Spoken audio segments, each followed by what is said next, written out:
Gusto niyo ba yung hindi ka na pumapasok, tas may time in ka? May hahabulin ka? Tas ang tinitignan mong oras lang, dalawa lang, alas 12 at alas 5? Kapapasok mo pa lang ng alas 8, sana alas 12 na. Pagdating ng alas 12, sana alas 5. Minamadali mo oras. Alam mo, pag minamadali mo oras, mabilis kang tatanda.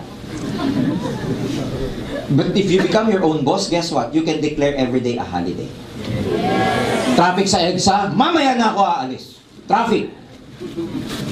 Wala kang pakikibagayan eh, wala kang bandy clock eh, wala kang login eh. Networker ka eh. Can you imagine, if you want to declare everyday holiday, it can be done, lalo na pag GA na kayo. Wag muna ngayon. Pag nagsisimula ka, wag muna. Pag successful ka na, saka mo i-declare ang holiday everyday. Ngayon nandito ka na, huwag ka nang babalik. Kaya maraming tao hindi ka maiintindihan. Pag may nire-recruit ka, sabi mo, sama ka sa akin, networking, tira mo dyan, blah, blah, blah. Sabi mo, okay lang, hindi ka naman makatawid. Pag sinabi niya, saan tatawid? Dyan sa EDSA. Alam mo nakuha niyo siya? Yes! Nandito ka na, friend, doon. When a lot of people are having a hard time para makatawid, ikaw nakatawid ka. Kasi ang networking nandito eh. So, pangatawanan mo na to. Ladies and gentlemen, what is 2 years? 2 years mahirapan ka sa career-recruit. 2 years mahirapan ka i-build yung network mo. 2 years bago ka kumita ng 6 figures. What is 2 years? Kung 2 years from now, minamaneho mo naman ang dream car mo. Sabihin sa akin ng iba, sir, ang tagal naman 2 years. Hindi matagal yon kasi ilang 2 years na lumipas sa buhay natin na wala naman nangyari. Challenge mo yung sarili mo. Diba? Ano na ngayon, September. Pag pumapasok ang bear, ang bilis. Kasi ano na yan eh, mas mahaba na. The nights are longer than the day. So ang bilis na. By next year, 2015 na. Ano nangyari sa'yo ng 2014? Lilipas na lang ba ng gabi? Mark my word, doing global, ladies and gentlemen. 2 years from now, probably 2017. Iba na buhay mo, 2017. Iba na buhay. Iba na. Kaya lang, ang success nyo dito depende sa level ng seriousness nyo. Kung gaano ka kaseryoso, yun ang magiging level ng success ninyo. So do your business every day. Pag nagtayo ka ng tindahan, araw-araw mo ba bubuksan? Gawin mo yung business mo dahil negosyo mo to, everyday mo gawin. Everyday ka mag-networking. It doesn't necessarily mean nandito ka physically, but do the business every day. Talk to people, share the business, share the products every day. Kasi pag hindi mo ginagawa yung business, parang naka-close yung negosyo mo. Pero negosyo mo to, buksan mo araw-araw. Paano masabing operational ka? Pag may kinakausap ka, ayaw bumili sa'yo, it's okay. Millions of people out there are looking for your opportunity. Millions of people out there need your product. Why are you going to be disappointed to someone sa isang tao na ayaw? Move on. Kuha ng kuha. We are looking for people who are also looking for us. Pag ayaw, next. Pag ayaw, next. Ang dami mong ini-next eh. Hindi ka maubusan na recruit. Walang saturation. Everyday may nagba-birthday. Everyday may nagdi-18. O di bantayan mo yung mga 17 ngayon. Pag 18 mo, aking ka ha? Paano ka mauubusan? Are you getting me? Yes! Determination lang yan eh. Ang akin, nandito ka na. And the most successful people in the world, ladies and gentlemen, nasa quadrant na to. Those who are financially free, nandito. Those who can afford luxury cars, dream house, etc., nandito. And eventually, ayan, mag-i-invest ka. Itong stage na to ang pinakamasarap kasi money is already working for you. Yes. Well, a lot of people spend their lives working for money. We here in AIM Global, we make money and then one day, we will let our money work for us. Masarap ba yun? Pag nandito ka, nako, you will never be able to finish your job. But your job will finish you. Ilan ba sa atin dito yung araw-araw nagre-reklamo sa trabaho, sa kumpanya, sa boss, sa sweldo, pero araw-araw pumapasok ka pa rin? How would you like to spend the rest of your life complaining and then tell yourself, wala akong choice? No. Ang mga tao nagsasabi na wala silang choice, you are victims. Change your mindset. Take control of your life. Be the driver of your life. Dito, pag nasa quadrant kang to, financial freedom. Networking, one day mawala ka, may papamana mo pa siya. O paano ka matatalo sa negosyong to? Pinaghirapan mo, yet mamanahin ng mga mahal mo sa buhay. O di ang sarap! Tagal ko na, 18 years na ako eh. Isa na lang sa networking ang hindi ko pa na-achieve na benefit. Yung inheritance income. At ayoko pang gawin yan. Masarap ba yun sa palagay nyo? Yung maging financially free? Yan yung bagay, yan yung buhay na naghihintay sa end. Number 3, networking, dalawa lang, freedom. Ang general benefit mo dito, yung freedom, dalawa yan eh. Financial freedom at saka personal freedom. Financial freedom is a stage in your life where you don't have to worry for money anymore. Masarap ba yun? Yes. Hindi masama ang pera. Mali lang yung naituro sa atin na masama ang pera. Pag mga mayaman, masama ugali. Kaya ikaw, nung narinig mong ganun, ayaw mo ngayong maging mayaman. Kasi baka sumama ang ugali mo. Di ba? Tama ba? Narinig mo ba, money is the root of all evil. Evil yan, evil. Ha? It's neither bad nor good. Depende kung paano mo gagamitin. Eh kung nagkapera ka, lalo kang dumamot na naging selfish ka, masama pera. Nagkapera ka, ginamit mo sa drugs, pagsugal, masama pera. Pero pag nagkapera ka, pinaaral mo ang mga kapatid mo, paggawa ka ng bahay ng nanay at tatay mo, may allowance sa nanay mo, pinag-aaral mo ang anak mo sa magandang eskwelahan, nakakapagbigay ka sa charity, etc. Mabuti ang pera. So money is subjective. For me, money may never be the most important thing in the world, but everything that is important is affected by money. And money may never be the most important because it is second only. Ano yung number 1? Oxygen. Hindi ka mabuhay pag walang oxygen. Nakuha niyo ba? So, of course, no? Sabi nga nila, very sensitive na topic yan eh. Hindi mo naman madadala sa langit ang pera. Totoo yun, pero may iwan mo sa mga anak mo sa mundo. Money may never bring you peace of mind, etc. Pero mas masarap naman yung may pera kaysa wala. Iba-iba yung buhay sa taas sa baba eh. Pag nasa taas ka, di aircon ka. Pag dito, pay-pay. Pag nandito ka, gusto mo bumaba, anytime pwede. Pero pag nandito ka, gusto mo napakahirap. Pag nandito ka, sawa ka na Shangri-La. Pag shopping, dito tabang ka. Sawa ka na sa gourmet food, di turo-turo. Sakawa ka na sa kotse, di mag-commute ka. Sawa ka na sa branded, di ukay-ukay. Pero pag nandito ka, at sawang-sawa ka na dito, wala kang magawa. Ha? Tama ba? Dito ka, sawa na ako sa tuyo. Ano yung mas mababa? Huwag nang kumain. Ay, huwag kayo mayabangan. Hanggang ngayon, kumakain ako ng tuyo. Lalo na pagka-fresh yung kamatis. Ang sarap. Huwag lang araw-araw matuyot din balat mo. Are you getting me? Yes! I don't think your children will be happier if they don't have enough food, limited ang allowance, they can never buy what they want. I think mas magiging masaya sila kasi money can bring comfort. That's one good thing about money. So iba pag may financial freedom. Yung lifestyle na twice a year, nagbabakasyon ka sa Amerika without having to worry for money. Di ba ang sarap nun? Na pag lumapit sa'yo kapatid mo, manugang mo, lumapit sa'yo, awag manugang, patukan mo pag manugang. Pag lumapit sa'yo yung mga, mga pamangkin mo, pwede mo sila kapag because you have money. And personal freedom means you have enough time to spend with your family. Quality time. Masarap yun eh. Yung pag taga-in global ka, you have the money to enjoy your time and the time to enjoy your money. Yes. May pera ka na enjoy mo yung time mo at may time ka para mag-enjoy ng pera. Yes. Masarap yun. Kaya dito may sakripisyo. Yung iba sa inyo, pagod na, pupunta pa rito. Imbis na ngayon, natutulog na kayo, nandito ka. Nag-i-invest ka ng time eh. Kasi sa mundo, kung ano tinanim mo, yun ang anihin mo. Ngayon nag-i-invest ka ng time, huwag ka mag-alala, ang anihin mo, time din pagdating ng panahon. Time para magpahinga, time with your children, time with your loved ones. Pero for the meantime na hindi ka pa successful, sacrifice muna. Wala mo ng TV-TV. Wala mo ng debt. Alam mo yung debt? Kung makikita kayo mag-shoota, magde-debt sa Mega Mall.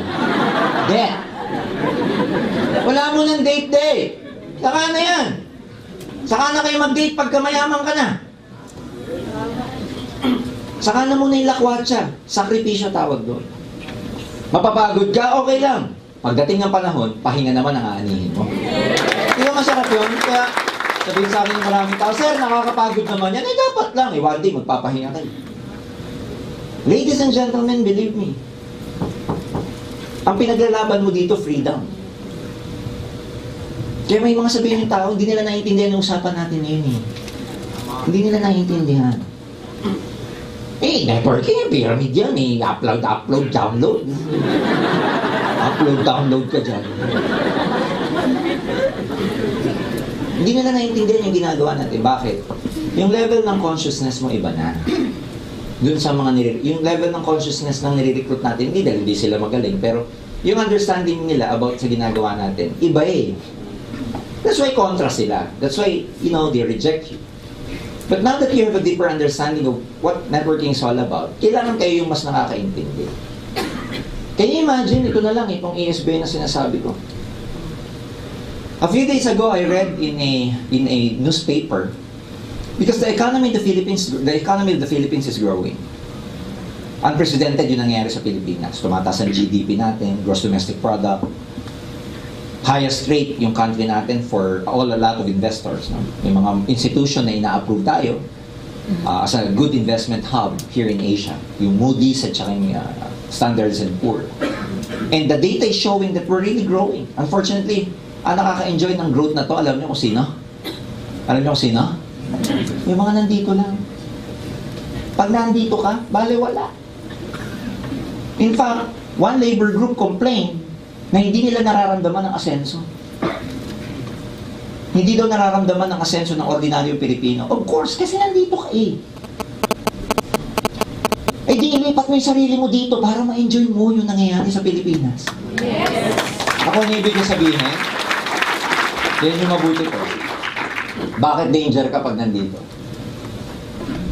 By 2016, magkakaroon ng tinatawag na Asian Economic Integration or Asian Regional Integration. Ano to? Yung mga economies sa Asia, magdudugtong na integrated na. Iisa na economy natin by 2016. What does it mean to an ordinary Filipino? Parang European Union, African Union, iisa na yung economy natin. So more investments are coming here in the Philippines kasi wala na masyadong trade barrier kung tawagin. Wala na masyadong tariffs, trades, and etc. A lot of foreigners can come here to open up their business. And a lot of Filipino companies can also open up their business elsewhere. So, palitan na, mas madali na. Now, bakit competitive? Siyempre, marami nang darating dito na mas may skills kesa sa'yo. Pag hindi ka nakahabol sa pangyayari, mapapag-iwanan ka. Indonesian company ako, nagpunta pa ako sa Pilipinas ng company ko. Wala akong makitang efficient na worker, hahanapin kong expat, Indonesian, hindi Pilipino. Nakuha niyo ibig sabihin. Kaya sa era na pagdating nito, pagalingan pagdating sa employment. Mas madali na manegosyo ibang tao. Kaya yung mga negosyante, tuwan-tuwa. Kasi mas madali na pumunta sa iba't ibang mga bansa. Probably by the time, mas mura na airfare. Kasi wala na masyadong bayad sa airspace. Isa na economy. Wala na masyadong trade barrier. Madali na ma-aproba ng mga products ng global sa iba't ibang mga bansa. Yes. In other words, pag networker ka, ang dali mo na mag-expand sa iba't ibang bansa pag na-implement na to. Mas marami na tayong branches sa iba't ibang bansa, mas madali na pamasahe, mas mura na pamasahe, mas madali na mag-expand yung network mo. Pag nandito ka. Pag nandito ka. Pag nandito ka, wala pa rin. You see, great possibilities can happen to those people who can see future possibilities before they become obvious. Alam ba to ng mga nire-recruit nyo? Hindi. Kaya it's a matter of positioning yourself pag nag-networking ka. Kasi ang makikinabang pagdating ng ARI are business people. And congratulations dahil ikaw nag-aim global, nag-negosyante ka. Oh. Hindi ka umaten ngayong gabi, hindi mo malaman yan. Kaya pag may nagre-recruit sa inyo, pag may nire-recruit ka ayaw, network, walang mangyari na yung global, magsasara na yan. Sabi mo sa kanya, Asian Regional Integration. Pag sinabi niya, ano yun? Basta. Mamatay kang dukha. Are you getting me? Yes. Huwag niyo pakawalan ito negosyo to. Piniposisyon niyo na yung tama yung sarili niyo. Pagdating ng Asian Regional Integration, nandito ka pa rin. obsolete ka na. Mas marami ng competition. Mas marami ng foreigners, employees na pwede magpunta rito na mas magaling sa atin, mas updated ang technology kaysa sa atin. Kaya pagka ikaw obsolete, tapos ka. Pero pag networking ka, nasa business ka, ma-appreciate mo to. Last, the concept ng networking, number 4, is the power of leverage. Sabihin nyo, leverage. The ability to multiply your time through others is what we call leverage. And that happens to be the most important technique to wealth. Gusto mo yumaman, paramihin mo yung sarili mo. Paramihin mo yung oras mo. Kaya maraming mga employees hindi yayaman kasi wala silang leverage. Ang may best leverage lang sa corporate hierarchy, yung mga nasa taas. Pero pag rank and file ka, hindi ka na makakapagparami. Eh pag nasa ilalim ka, limbawa, di ba? Clerk ka, mapaparami mo pa yung sarili mo. Wala nga man kumuha ka sub-clerk. Kaya yung mga presidente, malaki kinikita kasi yung presidente may VP. Yung VP may assistant manager, may mga managers. Yung mga managers may assistant managers. Kaya sila kumikita ng malaki. Pag nasa ilalim ka, tawag sa'yo rank and file. Paano mo abutan yan? Wala kang leverage. Ang leverage, yan yung ginagawin ng mga malalaking negosyante. Yan yung pagbabranch out. Ang tawag dyan leverage. 7-Eleven, Mang Inasal, Jollibee. Yan yung leverage. Eh, paano ka mag-leverage pag nandito ka? Wala kang leverage. Pag nag-networking ka, may leverage ka kasi nagre-recruit ka. Pinaparami mo yung sarili mo. Tingnan nyo to. Ang pinakamayamang tao sa buong Pilipinas ngayon, kung mababasa nyo, si Henry C. Alam nyo magkano value ni Henry C? $12.7 billion. Alam nyo kung gaano kalaking pera yun? 12.7. Lagay ko na lang sa 12 para madaling computin. 12 times 40. That's 480 billion pesos. Wow! Siyam na zero. Yung iba nga, 2 zero lang, hirap na eh.